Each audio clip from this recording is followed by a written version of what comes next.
Hello बच्चों, चलिए प्रश्न को पढ़ते हैं। इसमें लिखा है कि एसटीपी पर अर्थात बच्चों स्टैंडर्ड टेम्परेचर एंड प्रेशर पर स्थित 5.6 लीटर हीलियम गैस को रुद्धोष्म प्रक्रम द्वारा दबाकर 0.7 लीटर कर दिया जाता है। यदि आरंभिक ताप को हम T1 मान लें बच्चों, तब इस प्रक्रम में किया गया कार्य कितना है बच्चों, और गामा का मान दिया गया है 5/3। और इस प्रक्रम में किए गए कार्य की हमें गणना करना है बच्चों। ये हमें 4 विकल्प दिए गए हैं। तो चलिए बच्चों इस प्रश्न की मूल अवधारणा देख लेते हैं बच्चों। तो बच्चों रुद्धोष्म प्रक्रम में देख लेते हैं कि ताप और आयतन में क्या संबंध होता है बच्चों। रुद्धोष्म प्रक्रम में बच्चों हमारा टी वी की घात बच्चों गामा-1 जो है ये हमारा नियत रहता है, परिवर्तित नहीं होता है बच्चों। जहाँ टी जो है बच्चों तापमान है और वी जो है हमारा आयतन है। और बच्चों रुद्धोष्म प्रक्रम में जो किया गया कार्य होता है वो भी देख लेते हैं क्या होता है बच्चों। तो किया गया कार्य W बराबर होता है बच्चों हमारा NR T2 माइनस T1 भागे बच्चों गामा-1। तो बच्चों ये हमारा रुद्धोष्म प्रक्रम में कृत कार्य होता है।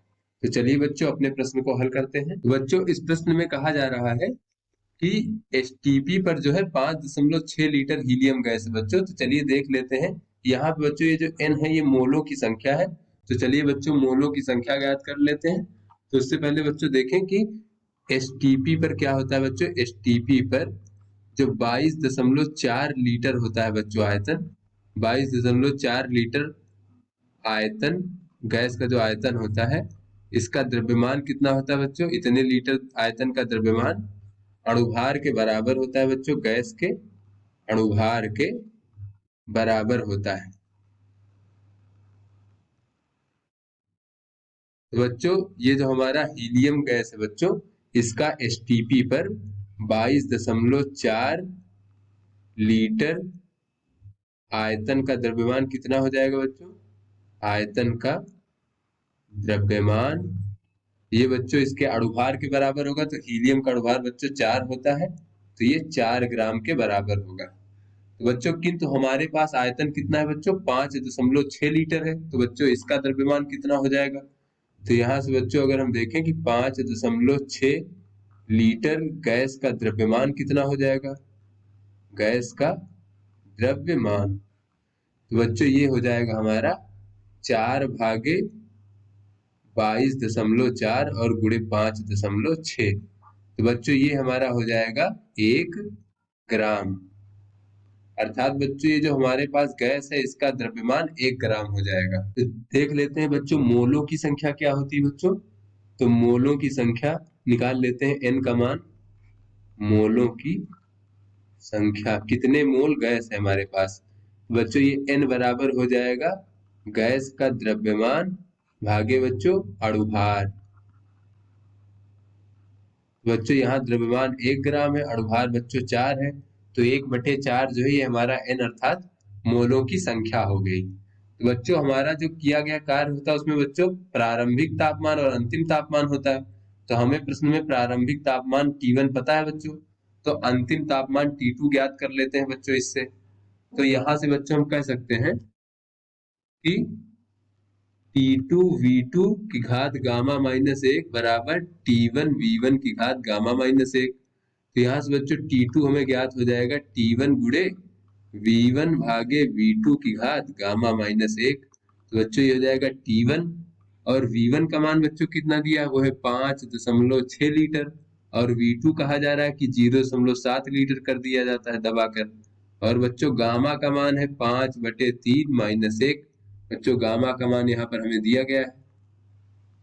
बच्चों इस प्रकार से T2 हमें ज्ञात हो जाएगा T1 गुणे, और बच्चों ये दशमलव दशमलव हट जाएगा और 7×8 = 56। तो 8 को बच्चों हम लिख सकते हैं 2 की घात 3, और बच्चों ये घात में हमारा हो जाएगा 2/3। तो यहाँ से बच्चों ये T1 हो जाएगा, और इधर बच्चों घात में 3 और 1/3 कट जाएगा बच्चों इस प्रकार से, और गुणे हो जाएगा बच्चों 2 की घात 2 यानी कि 4T1। तो बच्चों ये हमारा T2 का मान प्राप्त हो गया। तो चलिए बच्चों अब हम किया गया कार्य ज्ञात कर लेते हैं। किया गया कार्य, इस प्रक्रम में किया गया कार्य, तो बच्चों ये W बराबर होता है NR T2 माइनस T1 भागे बच्चों गामा माइनस 1। तो बच्चों मोलों की संख्या है 1/4 और गुणे R। T2 का मान है बच्चों 4T1 माइनस T1 और बच्चों भागे 5 माइनस 3 गामा का मान है और 1। तो यहाँ से बच्चों किया गया कार्य में प्राप्त हो जाएगा 1/4 गुणे R और बच्चों ये हो जाएगा 3T1 और भागे बच्चों हो जाएगा 2/3। बच्चों ये 2/3 जब ऊपर जाएगा इस प्रकार से तो ये हो जाएगा बच्चों गुणे में 3/2।